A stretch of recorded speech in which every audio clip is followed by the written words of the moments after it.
ونستغفره ونعوذ بالله من شرور أنفسنا ومن سيئات أعمالنا من يهده الله فلا مضل له ومن يضلل فلا هادي له أشهد أن لا إله إلا الله وحده لا شريك له وأشهد أن محمدا عبده ورسوله لا نبي بعده اللهم صل وسلم وبارك على سيدنا محمد رسول الله wa ala alihi wa ashabihi wa man tabi'ahu wa mawalah amma ba'd. Hadirin jamaah Masjid Universitas Indonesia yang dimuliakan Allah. Pada hari Selasa yang lalu kita membaca ayat pertama dari surat Al-Isra atau surat Bani Israil. Bagi jamaah yang masih memiliki waktu, saya mengajak menggunakan waktu beberapa saat untuk membacakan kembali atau melanjutkan pada ayat kedua surat Al-Isra. Allah berfirman, A'udzu billahi minasy syaithanir rajim. Bismillahirrahmanirrahim. Wa atayna Musal kitaba. Allah berfirman, kami berikan kepada Musa Alkitab. Allah menurunkan kepada Nabi Musa yaitu kitab Taurat. Wa ja'alnahu hudan li Bani Israil. Kitab tersebut dijadikan sebagai hudan, sebagai guidance, sebagai petunjuk, sebagai the way of life bagi Bani Israel. Salah satu pesan atau pesan yang paling sentral dari kitab yang diturunkan kepada Nabi Musa adalah alla tattakhidhu min duni wakila. Jangan pernah kalian menjadikan wakil, menjadikan pemimpin, menjadikan pelindung selain aku. Apa pesan yang bisa kita pelajari dari ayat kedua ini?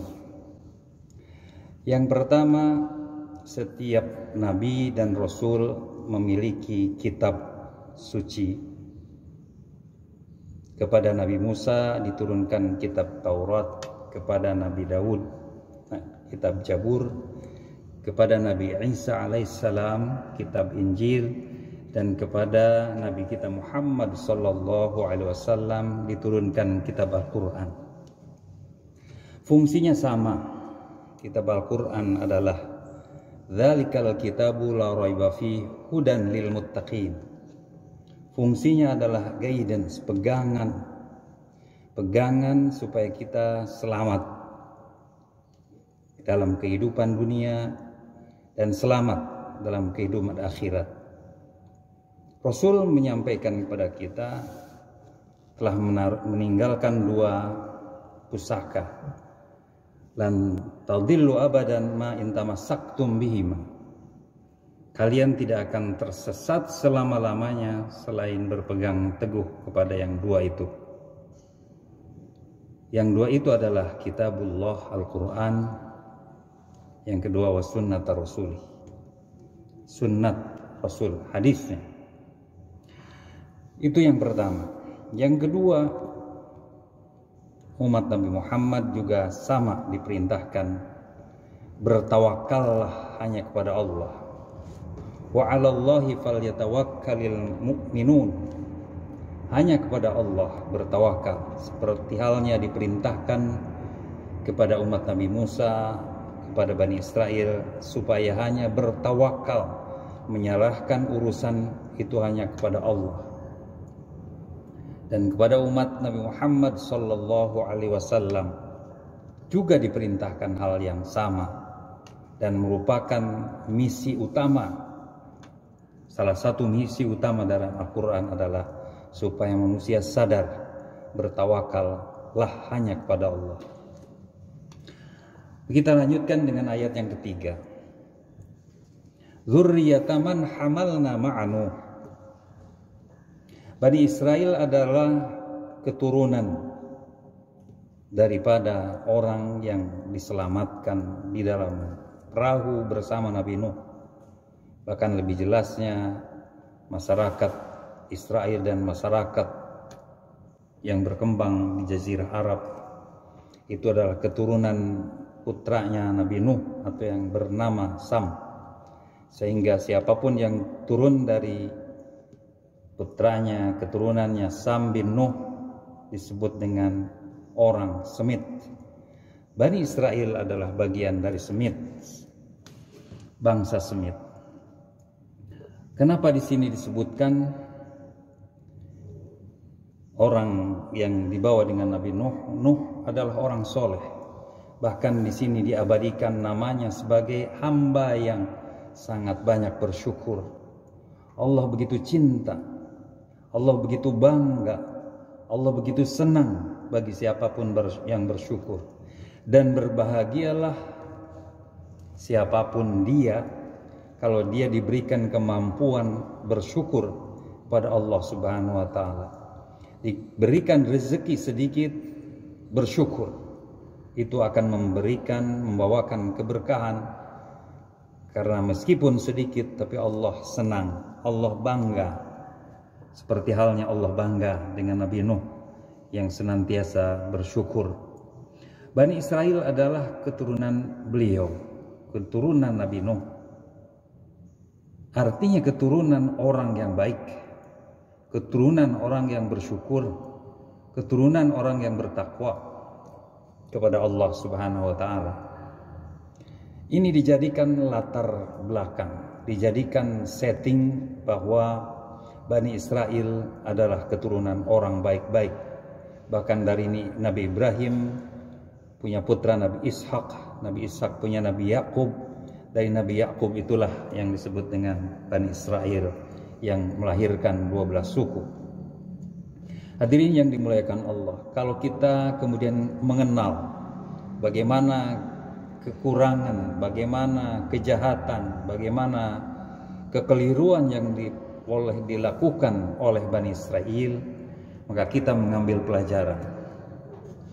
Jangankan anak orang biasa, keturunan orang yang begitu soleh, orang yang dibanggakan oleh Allah, tidak semuanya menjadi orang baik. Contoh lagi misalnya, Nabi Sulaiman bagaimana seorang nabi yang soleh, seorang raja yang hebat, tapi putranya Yeroboam tidak termasuk orang yang beriman kepada Allah Subhanahu wa taala. Demikian juga selanjutnya dari keturunan Bani Israel, banyak yang musyrik, banyak yang berbuat kerusakan di muka bumi, banyak yang berbuat kemaksiatan. Oleh karena itu, secara negara, secara keluarga besar, Allah menghukum. Karena hukuman itu bisa orang per orang, individual, bisa keluarga, bisa kampung, bisa kecamatan, bisa kabupaten, bisa provinsi, bisa satu negara. Kalau ini adalah satu bani, satu keturunan, Allah menghukumnya. Kalau yang kecil-kecil pasti banyak yang mendapatkan teguran, hukuman dari Allah. Tapi ini ada dua hukuman yang sangat besar sekali yang Allah turunkan kepada seluruh Bani Israel, bukan kepada orang per orang.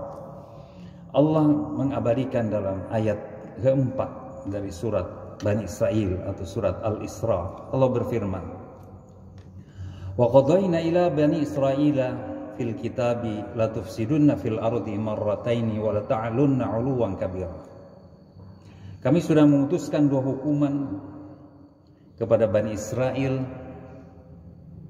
dua kali karena mereka sudah melakukan kerusakan yang amat dahsyat dan mereka sudah melakukan tindakan yang semena-mena. Apa yang kejahatan mereka? Kejahatan mereka adalah kemaksiatan di mana-mana. Pelacuran sudah dianggap biasa. Bahkan LGBT dianggap biasa. Bahkan bukan saja di daerah-daerah, tapi di sekitar Masjidil Aqsa dijadikan tempat pelacuran, dijadikan tempat perjudian, dijadikan tempat berbagai kemaksiatan, dan kemudian ekonomi yang ribawi yang sesungguhnya sudah diberantas sejak Nabi Syuaib alaihissalam. Hadirin yang dimuliakan Allah, pelacur laki-laki, pelacur perempuan disediakan bukan di tempat yang jauh dari Masjidil Aqsa atau Haikal Sulaiman, tetapi di tempat yang paling mulia yang mereka banggakan pun dijadikan tempat maksiat, apalagi di tempat yang jauh dari Haikal Sulaiman atau Masjidil Aqsa. Karena perbuatan bejatnya itu, nabi demi nabi diturunkan, rasul demi rasul diturunkan kepada mereka, tetapi tak bergeming mereka terus melakukan kemaksiatan. Maka dihukumlah. Apa hukumannya? Yang pertama adalah fa idza jaa wa'dul ulahuma ba'athna 'alaikum 'ibadan lana uli ba'sin syadid fajasu khilal diyar wa kana wa'dan maf'ula. Hukuman pertama adalah dengan didatangkannya orang-orang yang perkasa tetapi kasar dan luar biasa sadisnya. Mereka membantai orang-orang Bani Israel. Mereka membunuh, mereka merampas, mereka merampok, menghancurkan bangunan-bangunan merata ke seluruh negeri. Bahkan Haikal Sulaiman dihancurkan oleh pasukan dari Babilonia yang dipimpin oleh Raja Nebukadnezar yang kedua. Itu terjadi pada tahun 600 sebelum Masehi. Hancur sehancur-hancurnya bangsa Israel, bahkan yang tersisa dijadikan budak dan dibawa oleh Babilonia ke negerinya oleh Nebukadnezar. Mereka menjadi budak.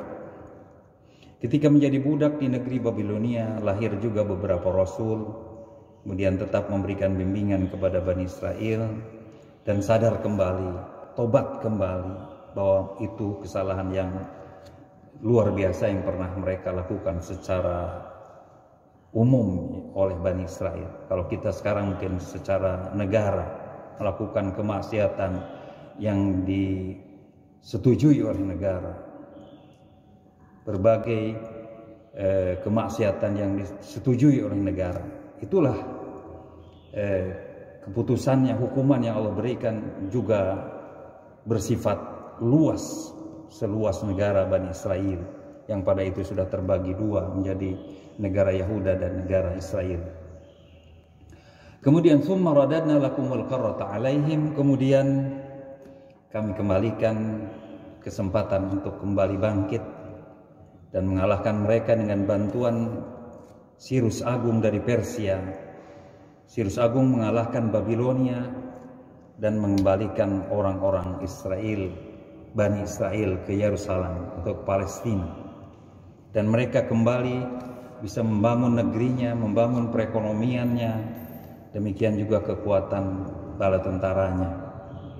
Tsumma radadna lakumul qarrata alaihim wa amdadnakum bi amwali wa banina wa ja'alnakum aktsara nafira. Mereka bangkit kembali, mereka makmur kembali. Namun demikian, meskipun mereka bangkit, tetapi hidup dalam penjajahan Sirus Agung, dalam penjajahan Persia. Jadi sejak dikalahkan Babilonia 600 tahun sebelum Masehi, sesungguhnya eksistensi Bani Israel sudah terkalahkan dan tidak pernah bangkit secara betul-betul utuh merdeka seperti halnya pada masa kerajaan Daud dan kerajaan Sulaiman. Hadirin yang dimuliakan Allah, saya akan bacakan satu atau dua ayat lagi supaya ada menyambung.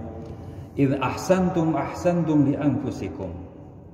Allah memberikan satu kaidah, dan ini bukan hanya untuk mereka Bani Israel, tapi untuk kita. In ahsantum ahsantum li anfusikum. Kalau kalian berbuat baik, maka perbuatan baik itu adalah untuk diri kalian sendiri. Jadi nggak perlu kalau berbuat baik karena ingin dipuji, karena ingin dilihat, karena sesungguhnya kalau kita melakukan kebaikan kapanpun, dimanapun, kepada siapapun, buahnya adalah terpulang kepada kita yang melakukannya. Sebaliknya, wa in asatum falaha, kalau melakukan kejahatan pun itu akan terpulang akibatnya kepada yang melakukannya. Oleh karena itu kita tidak boleh menganggap kecil satu perbuatan salah, suatu perbuatan dosa. Kalau belum diampuni oleh Allah akan terakumulasi menjadi perbuatan dosa yang besar dan akan berakibat fatal bagi kehidupan kita dunia dan akhirat. Kemudian tibalah hukuman yang kedua. Setelah mereka maju, makmur, kuat, meskipun dalam bayang-bayang Romawi, bayang-bayang Persia.